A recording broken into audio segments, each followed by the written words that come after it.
ಒಂದು ನ್ಯಾಯ, ಹಾಸನಿಗೆ ಒಂದು ನ್ಯಾಯ ಹೆಂಗೆ ಬಿಜೆಪಿಯವ್ರ ಕಡೆಯಿಂದ?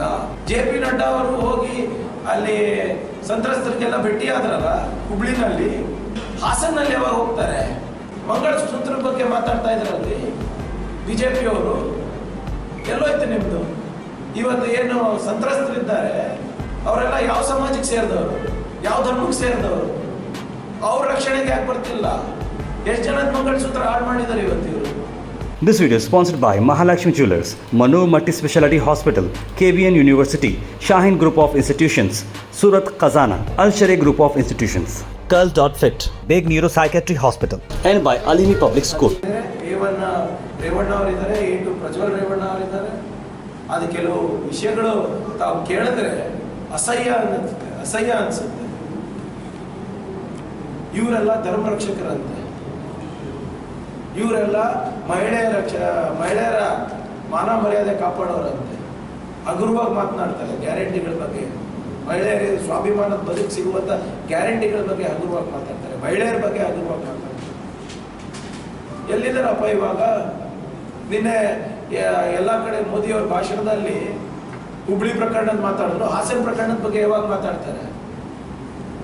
ಆದ್ರಿಂದ ನಾನು ತಮ್ಮ ಮುಖಾಂತರ ಆಗ್ರಹಿಸ್ತಾ ಇದ್ದೀನಿ, ಮೋದಿಯವರು ಇದ್ರ ಬಗ್ಗೆ ಮಾತನಾಡಬೇಕು.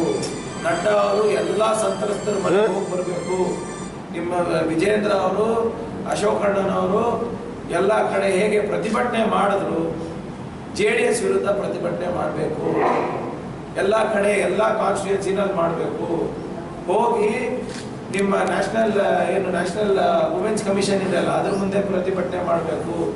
ದೇವೇಗೌಡರ ಮುಂದೆ ಪ್ರತಿಭಟನೆ ಮಾಡಬೇಕು. ಇವರಿಗೆಲ್ಲರಿಗೂ ನ್ಯಾಯ ಒದಗಿಸಿ. ಹೇಗೆ ನೀವು justice for dash dash dash ಅಂತ ಎಲ್ಲ ಪ್ರಕರಣದಲ್ಲೂ ಹಾಕ್ಬಿಡ್ತೀರಲ್ಲ, ಇದಕ್ಕೆ ಯಾಕೆ ಬಂದಿಲ್ಲ ನಿಮ್ಮ ಹ್ಯಾಶ್ಟ್ಯಾಗ್? ಇದಕ್ಕೆ ಯಾಕೆ ಬಂದಿಲ್ಲ? ಎಲ್ಲಿದ್ದಾರೆ ನಿಮ್ಮ ಸಾಮಾಜಿಕ ಜಾಲತಾಣದವರೆಲ್ಲರೂ? ಯಾರು ದಿನನಿತ್ಯ ಬರೀ ವಿಷ ಉಗುಳ್ತಾರಲ್ಲ, ಎಲ್ಲೋದ್ರಿ ಇವಾಗ? ಈ ಪ್ರಕರಣದಲ್ಲಿ ಯಾವುದೇ ರೀತಿಯಾದಂಥ ನಾವು ಹಗುರವಾಗಿ ತಗೊಳ್ತಾ ಇಲ್ಲ. ಸರ್ಕಾರ ಗಂಭೀರವಾಗಿ ನಾವು ಪರಿಶೀಲನೆ ಮಾಡ್ತೀವಿ, ಇನ್ವೆಸ್ಟಿಗೇಟ್ ಮಾಡ್ತೀವಿ. ಯಾರ್ಯಾರು ಇದರಲ್ಲಿ ತಪ್ಪಿಸ್ತಿದ್ದಾರೆ ಅವ್ರಿಗೆ ಶಿಕ್ಷೆ ಕೊಡಿಸೋದು ಗ್ಯಾರಂಟಿ ಇದೆ. was a sexual deviant. They gave him a ticket and they hid these facts from public. ಅವರು ನಿಜವಾಗ್ಲೂ ಪ್ರಧಾನಮಂತ್ರಿ ಅವರೆಲ್ಲ ಮಾತನಾಡ್ತಾರಲ್ಲ, ಬೇಟಿ ಬಚಾವ್ ಬೇಟಿ ಪಡಾವ್, ಹೆಣ್ಮಕ್ಳಿಗೆ ಗೌರವ ಕೊಡಬೇಕು, ಅದು ಇದು ಅಂತ ಹೇಳ್ತಾರಲ್ಲ, ಇವತ್ತು ಎಲ್ಲೋಯ್ತು ಅವರ ಬದ್ಧತೆ? ಬರೇ ವೇದಿಕೆ ಮೇಲೆ ಬರೇ ಭಾಷಣಕ್ಕೆ ಮಾತ್ರ ಸೀಮಿತ ಅಲ್ಲ. ಯಾಕೆ ಇವರು ಅವಾಗಲೇ ಟಿಕೆಟ್ ಡಿನೈ ಮಾಡಿಲ್ಲ ಇವರು? ಮತ್ತೆ ಇವರು ಕುಮಾರಸ್ವಾಮಿ ಅವರು ಈ 5 ಗ್ಯಾರಂಟಿಗಳು ಏನು ಜನರಿಗೆ ಮುಟ್ತಾ ಇದೆ, ಮಹಿಳೆಯರಿಗೆ ಮುಟ್ತಾ ಇದೆ, ಅವರ ಕುಟುಂಬ ನಿರ್ವಹಣೆಗೆ ಅನುಕೂಲ ಆಗ್ತಾ ಇದೆ, ಎಲ್ಲೋ ಒಂದು ಕಡೆ ಅವರ ಕುಟುಂಬದ ಆರ್ಥಿಕ ಪರಿಸ್ಥಿತಿಗೆ ಸ್ಥಿರತೆ ತರ್ತಾ ಇದೆ. ಇಂಥ ಒಂದು ಒಳ್ಳೆಯ ಯೋಜನೆಗೆ, ಯಾವ ಯೋಜನೆಯಿಂದ ಮಹಿಳೆಯರಿಗೆ ಸ್ವಾಭಿಮಾನದ ಬದುಕು ಸಿಗ್ತಾ ಇದೆ, ಅಂಥ ಯೋಜನೆಗಳಿಗೆ ಅಂಥ ಯೋಜನೆಗಳು ಮಹಿಳೆಯರಿಗೆ ಕೊಟ್ಟರೆ ದಾರಿ ತಪ್ಪಿದು ಅಂತ ಹೇಳ್ತಾರೆ. ಈಗ ಯಾರು ದಾರಿ ತಪ್ತಾ ಇದ್ದಾರೆ? ಇದ್ರ ಬಗ್ಗೆ ಏನು ಅಭಿಪ್ರಾಯ ಅವ್ರದ್ದು? ಬರೀ ನಾವು ಯಾರು ತಪ್ಪು ಮಾಡಿದರೆ ಅವರು ಶಿಕ್ಷೆ ಆಗಬೇಕು ಅಂದರೆ ಸರಿನಾ? ನಿಮ್ಗೆ ಗೊತ್ತಿರಲಿಲ್ವಾ ಇದೆಲ್ಲ? ಒಬ್ಬ ಡಿಫೀಟೆಡ್ ಕ್ಯಾಂಡಿಡೇಟು ಲೆಟರ್ ಬರೀತಾರೆ, ಆ ಲೆಟರಲ್ಲಿ ಎಷ್ಟು ಸತ್ಯ ಎಷ್ಟು ಸುಳ್ಳಿದೆ ಅಂದ್ಬಿಟ್ಟು ನೀವು ಪರಿಶೀಲನೆ ಮಾಡಿಲ್ವಾ? ನಿಮ್ಮ ಮಗನಿಗೆ, ದಾರಿ ತಪ್ಪದಂಥ ಮಗನಿಗೆ ರಕ್ಷಣೆ ಮಾಡಕ್ಕೆ ಹೋದ್ರಲ್ವಾ? ನಿಮ್ಗೆ ಗೊತ್ತಿರಲಿಲ್ವಾ? ಪ್ರಾಮಾಣಿಕವಾಗಿ ಹೇಳಬೇಕು ಅವರೆಲ್ಲರೂ, JDS ಅವರು, BJP ಅವರು. ಯಾರೋ ಒಬ್ಬ ಸುಮ್ಮನೆ ಅನಾನಿಮಸ್ ಲೆಟರ್ ಬರೆದಿಲ್ಲ, ಗುಪ್ತವಾಗಿ ಲೆಟರ್ ಬರೆದಿಲ್ಲ, ಓಪನ್ ಪ್ರೆಸ್ ಕಾನ್ಫರೆನ್ಸ್ ಮಾಡಿದ್ದಾರೆ, ಲೆಟರ್ ಬರೆದಿದ್ದಾರೆ, ಡೆಲ್ಲಿಯ ವರಿಷ್ಠರಿಗೆ ಮಾತನಾಡಿದ್ದಾರೆ. ಅದರಲ್ಲಿ 10% ಸುಳ್ಳ, ಏನು 90% ನಿಜಾನ, ಅಥವಾ ಕಂಪ್ಲೀಟ್ ಆಗಿ ಏನಾದರೂ ಇದೆಯಾ ಇಲ್ವಾ ಅಂದ್ಬಿಟ್ಟು ಏನಾದರೂ ನೀವು ಪ್ರಯತ್ನ ಮಾಡಿದ್ರ, ಅಥವಾ ಗೊತ್ತಿದ್ದು ಸುಮ್ಮನಿದ್ರ? ಮತ್ತು ನಮ್ಮ ಮಹಿಳೆಯರಿಗೆ ತಾವು ಇನ್ಸಲ್ಟ್ ಬೇರೆ ಮಾಡೋದು, ದಾರಿ ತಪ್ತಾ ಇದ್ದಾರೆ. ದಾರಿ ತಪ್ಪಿದ್ದು ತಾವು. ಇಷ್ಟೆಲ್ಲ ಗೊತ್ತಿದ್ರು ಕೂಡ ಜನರು ಮೂರ್ಖರು, ಇದನ್ನ ನಾವು ಮುಚ್ಚಾಕ್ಬೋದು ಅಂತ ನೀವೇನು ತಿಳ್ಕೊಂಡಿದ್ರಲ್ಲ. ನೀವು ಏನು ಮೋದಿ ಮೇಲ್ಗಡೆ ಇದ್ದಾರೆ, ಇಲ್ಲಿ ಕೆಳಗಡೆ ನೀವಿದ್ದೀರಾ, ಅದರಿಂದ ನಾವು ಯಾವುದೇ ಪ್ರಕರಣಗಳು ಜನರ ಮುಂದೆ ಬರಲ್ಲ ಅನ್ಕೊಂಡಿದ್ರ ಏನು? ಅಥವಾ ಮೋದಿ ರಕ್ಷಣೆ ಇತ್ತು ಅಂತ ಇಷ್ಟೆಲ್ಲ ಮಾಡಲ್ಲ ನೀವು? ಮೋದಿ ಅವರಿಗೆ ಪ್ರತಿ ಜಿಲ್ಲೆನಲ್ಲಿ ಏನಾಗ್ತಾ ಇದೆ, ತಾಲೂಕಿನಲ್ಲಿ ಏನಾಗ್ತಾ ಇದೆ ಅಂತ ಗೊತ್ತಿದೆ ಅಂತ ಬಿಜೆಪಿಯ ಬಾಡಿಗೆ ಭಾಷಣಕಾರರೆಲ್ಲ ಓಡಾಡ್ಕೊಂಡು ಹೇಳ್ತಾರಲ್ಲ. ಇದು ಆಗ್ತಾ ಇರೋದಂತ ಗೊತ್ತಿರಲಿಲ್ಲ ಮೋದಿ ಅವರಿಗೆ. MP ಟಿಕೆಟ್ ಯಾವ್ದು ನೋಡಿದ್ರೆ ಫೋಟೋ ವಿಳಂಬ ಆಗಿದ್ದ ಕಾರಣ ಏನಪ್ಪಾ ಅಂದರೆ, ದೇವರಾಜೇಗೌಡ ಅಂದ್ಬಿಟ್ಟು ಅವರು ಬಿಜೆಪಿ ಡಿಫೀಟೆಡ್ ಕ್ಯಾಂಡಿಡೇಟ್. ಅವರು ಡಿಸೆಂಬರ್ 12, 2020 ಒಂದು ಪತ್ರ ಬರೀತಾರೆ, JP ನಡ್ಡಾ ಬರೀತಾರೆ, ರಾಜ್ಯಾಧ್ಯಕ್ಷರು ಬರೀತಾರೆ. ಏನಂತ ಬರೀತಾರೆ ಅಂದರೆ, ಪ್ರಜ್ವಲ್ ರೇವಣ್ಣ ಅವರಿಗೆ ಟಿಕೆಟ್ ಕೊಡಬಾರ್ದು,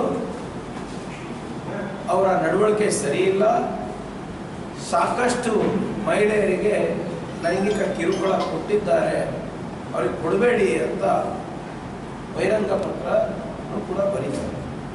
ಅದಾದಮೇಲೆ ಜನವರಿ 11, 2024 ಇದೇ ದೇವರಾಜೇಗೌಡರು ಬಹಿರಂಗ ಪ್ರೆಸ್ ಕಾನ್ಫರೆನ್ಸ್ ಕೂಡ ಮಾಡ್ತಾರೆ. ಪ್ರೆಸ್ನಲ್ಲೂ ಕೂಡ ಮಾಹಿತಿ ಕೊಡ್ತಾರೆ, ನಮ್ಮ ಪಕ್ಷ ಭಾಳ ದೊಡ್ಡ ತಪ್ಪು ಮಾಡ್ತಾ ಇದೆ, ಈಗ ಮಾಡಬಾರ್ದು, ಹಲವಾರು ಜನ ಮಹಿಳೆಯರಿಗೆ ಇವರು ದೌರ್ಜನ್ಯ ಎಸಗಿದ್ದಾರೆ, ಲೈಂಗಿಕ ಕಿರುಕುಳ ಕೊಟ್ಟಿದ್ದಾರೆ, ಇಂಥ ವ್ಯಕ್ತಿ ಕೊಡಬಾರ್ದು ಅಂತ ಪ್ರೆಸ್ನಲ್ಲಿ ಕೂಡ ಅದನ್ನು ಕೂಡ ತಾವೆಲ್ಲ ಕವರ್ ಮಾಡಿ. ಅದಾದ ನಂತರ ಫೆಬ್ರವರಿ ಮತ್ತು ಮಾರ್ಚ್ 2024 ಇಸ್ವಿನಲ್ಲಿ ಮತ್ತೊಮ್ಮೆ ಪ್ರೀತಮ್ ಗೌಡ ಮಾಜಿ MLA ಮತ್ತು AT ರಾಮಸ್ವಾಮಿ ಸಾಹೇಬರು ಮಾಜಿ MLA ಅವರು ಕೂಡ ಅಮಿತ್ ಶಾ ಅವರು ಗಮನಕ್ಕೆ ತಂದಿದ್ದಾರೆ ಅಂತ ವರದಿ ಬರುತ್ತೆ. ಏನಂತ, ಇವರಿಗೆ ಪ್ರಜ್ವಲ್ ರೇವಣ್ಣ ಅವರಿಗೆ ಟಿಕೆಟ್ ಕೊಡಬೇಡಿ, ಯಾಕೋ ವಾತಾವರಣ ಸರಿ ಇಲ್ಲ, ಮತ್ತು ಅವ್ರ ಬಗ್ಗೆ ವೈಯಕ್ತಿಕವಾಗಿ ಸಾಕಷ್ಟು ಜನ ಸಾರ್ವಜನಿಕ ವಲಯದಲ್ಲಿ ಚರ್ಚೆ ಮಾಡ್ತಾ ಇದ್ದಾರೆ, ನೀವು ಕೊಡಬೇಡಿ ಅಂತ ಹೇಳಿದ್ರು. ಈ ಒಪ್ಪಂದನೂ ಮಾಡ್ಕೊಳ್ಳೋದು ಬೇಡ ಅಂತ ಭಾಳ ಜನ ಹೇಳಿದ್ರು. ಆದರೆ ಇವೆಲ್ಲನೂ ಬದಿಗೆ ಒತ್ತಿಟ್ಟು BJP ಅವರು ಮತ್ತು JDS ಅವರು ಇಬ್ಬರಿಗೂ ಕೂಡ ಇವರ ಗುಣಗಳು ಗೊತ್ತಿದ್ರೂ ಕೂಡ ಇವರು ಮಾಡಿದಂಥ ಕೆಲಸಗಳನ್ನು, ಕೃತ್ಯಗಳ ಬಗ್ಗೆ ಸಂಪೂರ್ಣ ಮಾಹಿತಿ ಇದ್ರೂ ಕೂಡ ಇವರಿಗೆ ಟಿಕೆಟ್ ಕೊಡೋ ಅವಶ್ಯಕತೆ ಏನಿತ್ತು? ಅವರು ನ್ಯಾಯ ಒದಗಿಸ್ಬೇಕಾಗಿತ್ತಲ್ಲ. ಟಿಕೆಟ್ ಕಟ್ ಮಾಡಿಬಿಟ್ಟು ಇಂಥದ್ದು ದೌರ್ಜನ್ಯ ಪ್ರಕರಣಗಳು ನಮ್ಮ ಗಮನಕ್ಕೆ ಬಂದಿದೆ, ನಾವು ಶಿಸ್ತಿನ ಕ್ರಮ ತಗೋತೀವಿ, ನಾವು ತನಿಖೆಗೆ ಒಳಪಡಿಸ್ತೀವಿ, ಕಾನೂನು ಕ್ರಮ ತಗೋತೀವಿ, ನಾವು ಯಾರು ಮಹಿಳೆಯರು ದೌರ್ಜನ್ಯಕ್ಕೆ ಒಳಗಾಗಿದ್ದಾರೆ ಅವ್ರ ರಕ್ಷಣೆಗೆ ನಾವು ನಿಂತೀವಿ ಅಂತ BJP ಅವರು JDS ಅವರು ಬಂದಿಲ್ಲ. ಕೆಲವು ಕಡೆ ಅಂತೂ ನೀತಿ ಸಂಹಿತೆಯನ್ನ ಮೀರಿ ಪ್ರೊಟೆಸ್ಟ್ ಮಾಡಿದ್ರು. ಅವ್ರ ಹೇಳಿಕೆಗಳು ನೋಡಿದ್ರೆ ಅವರೇ ರಕ್ಷಣೆ ಮಾಡ್ಬೇಕು, ಅವರೇ ಎಲ್ಲ ಅವ್ರ ಕಡೆಯಿಂದಾನೇ ಎಲ್ಲ ಆಗುತ್ತೆ ಅಂತ ಹೇಳ್ತಾ ಇದ್ರಲ್ಲ. ಇವಾಗ ಯಾಕೆ ಪ್ರೊಟೆಸ್ಟ್ ಮಾಡ್ತಾ ಇಲ್ಲ? ಇವಾಗ ಯಾಕೆ ಉಸಿರು ಬಿಡ್ತಾ ಇಲ್ಲ? ಈಗ ಯಾಕೆ ಬೀಗ ಬಿದ್ದುಬಿಟ್ಟಿದೆ, ತುಟಿ ಹೊರಗೆ ಬಿದ್ದುಬಿಟ್ಟಿದೆ? ಈಗ ಯಾಕೆ ಒಬ್ರು ಕೂಡ ಇದ್ರ ಬಗ್ಗೆ ಪ್ರತಿಭಟನೆ ಮಾಡ್ತಾ ಇಲ್ಲ? JP ನಡ್ಡಾ ಅವರು ಹೋಗಿ ಅಲ್ಲಿ ಸಂತ್ರಸ್ತರಿಗೆಲ್ಲ ಭೇಟಿ ಆದ್ರಲ್ಲ ಹುಬ್ಳಿನಲ್ಲಿ, ಹಾಸನಲ್ಲಿ ಯಾವಾಗ ಹೋಗ್ತಾರೆ?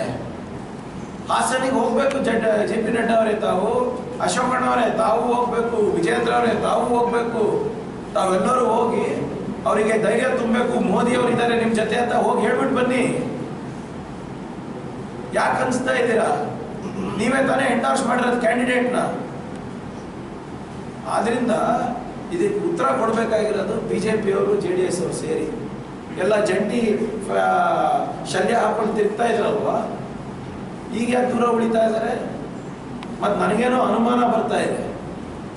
ನಮಗೆ ಈ ಪ್ರಕರಣ ಕಂಪ್ಲೇಂಟ್ ಬಂದ ತಕ್ಷಣ ನಮ್ಮ ಸರ್ಕಾರ SITಯನ್ನು ರಚನೆ ಮಾಡಿದೆ. SIT ರಚನೆ ಮಾಡಿದ ತಕ್ಷಣವೇ ಜನರು ಅಲ್ಲಿ ಮಾತೇನು ನಡೀತಾ ಇದೆ ಅಂದರೆ, ಕೇಂದ್ರ ಸರ್ಕಾರದವರೇ ಪ್ರಜ್ವಲ್ ರೇವಣ್ಣನವರ ವಿದೇಶಿ ಕಳಿಸಿರೋದು. Complete facilitation was done by BJP, was done by central government ಅಂತ ಹೇಳ್ತಾ ಇದ್ದಾರೆ. ಸ್ಪಷ್ಟೀಕರಣ ಕೊಡಿ. ಹೆಂಗೆ ಮೇಹುಲ್ ಚೋಕ್ಸಿ ಬೇರೆಯವರಿಗೆಲ್ಲ ಕಳಿಸ್ತಾರಲ್ಲ, ಮೋದಿ, ನೀರವ್ ಮೋದಿ, ಆ ಮೋದಿ, ಈ ಮೋದಿಗೆಲ್ಲ ಕಳಿಸ್ತಾರಲ್ಲ, ಇದೇ ರೀತಿ ಇವರಿಗೂ ಕಳಿಸ್ಬಿಟ್ಟಿದ್ದೀರಾ ಏನು? ಇದ್ರ ಬಗ್ಗೆ ಯಾರಿಗೆ ಹೋಗ್ತಾ ಇದೆ ಅಂತ ಮೋದಿ ಅವರಿಗೆ ಗೊತ್ತಿರ್ಲಿಲ್ವಾ? ಅಥವಾ ಗೊತ್ತಿದ್ದು ಸುಮ್ಮನಿದ್ರ? ಇಲ್ಲಪ್ಪ, ಹೆಂಗಾನ ನಮ್ಮದೇ ಸರ್ಕಾರ ಇದೆ, ಮೇಲ್ಗಡೆ ಈ ತನಿಖೆ ಏನಾದರೂ ಆದರೆ ನಾವೇ ಮುಚ್ಚಾಕ್ತೀವಿ ಮೇಲ್ಗಡೆ, ಡೋಂಟ್ ವರಿ ಅಂತ ಹೇಳೋದು. ಮಂಗಳಸೂತ್ರದ ಬಗ್ಗೆ ಮಾತಾಡ್ತಾ ಇದ್ರಲ್ರಿ BJP ಅವರು, ಎಲ್ಲೋಯ್ತು ನಿಮ್ದು? ಇವತ್ತು ಏನು ಸಂತ್ರಸ್ತರಿದ್ದಾರೆ ಅವರೆಲ್ಲ ಯಾವ ಸಮಾಜಕ್ಕೆ ಸೇರಿದವರು, ಯಾವ ಧರ್ಮಕ್ಕೆ ಸೇರಿದವರು?